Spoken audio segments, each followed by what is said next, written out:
Every time something happens and you feel emotionally triggered before you've even had time to think, that reaction is not random. It's conditioning. It's the nervous system responding from patterns that were repeated long enough to become automatic. And most women don't realize how much of their emotional experience is being shaped by unconscious identity.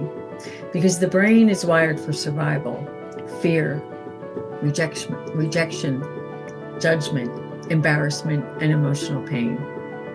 The brain gives these experiences more attention because biologically, it's trying to protect you, which means positive emotional states like peace, joy, self-worth, confidence, and trust often need to be intentionally reinforced. Not because you're broken, but because your nervous system learned survival before it ever learned safety. And over time, those survival patterns or responses become your identity. The people pleaser, the perfectionist, the controller, the hyper-independent woman, that inner critic. I have one of those, big time.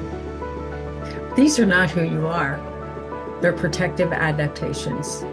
The people pleaser learned, people approve of me, I'll be safe. The controller learned, if I stay in control, I can avoid chaos.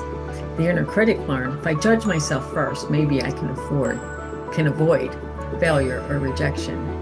These identities begin as protection, but eventually they become prisons. I understand this personally. For years, I used to joke on stage, "Hi, my name is Alexis, and I'm a recovering control freak." But underneath the humor was exhaustion. Perfectionism had become an addiction to adrenaline.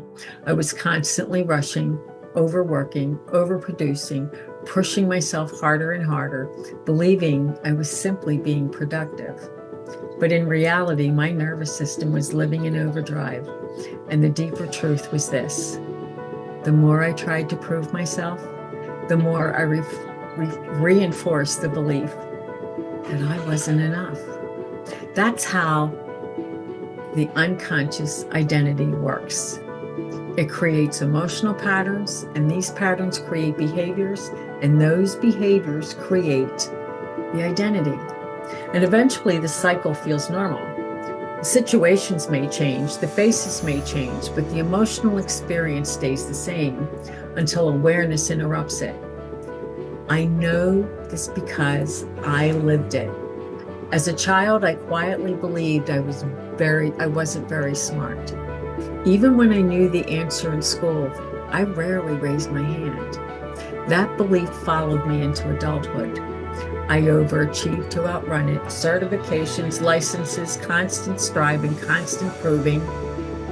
But no amount of external achievement could heal an internal belief I hadn't questioned yet.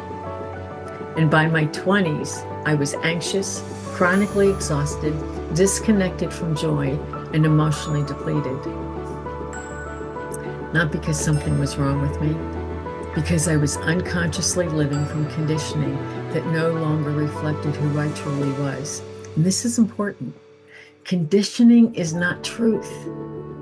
Children absorb emotional messages constantly about worth, safety, love, success, money, belonging. And unless those beliefs are brought into awareness, they quietly shape adult life from behind the scenes. Even success can become self-sabotaged if identity hasn't shifted internally. Because your subconscious will always try to return you to what feels emotionally familiar. This is why awareness changes everything. The moment a woman begins observing her patterns instead of automatically identifying with them, she creates space for transformation. She stops being trapped inside the story and begins becoming the author of a new one. So the first step is not fixing yourself, it's simply noticing. Notice what feels automatic.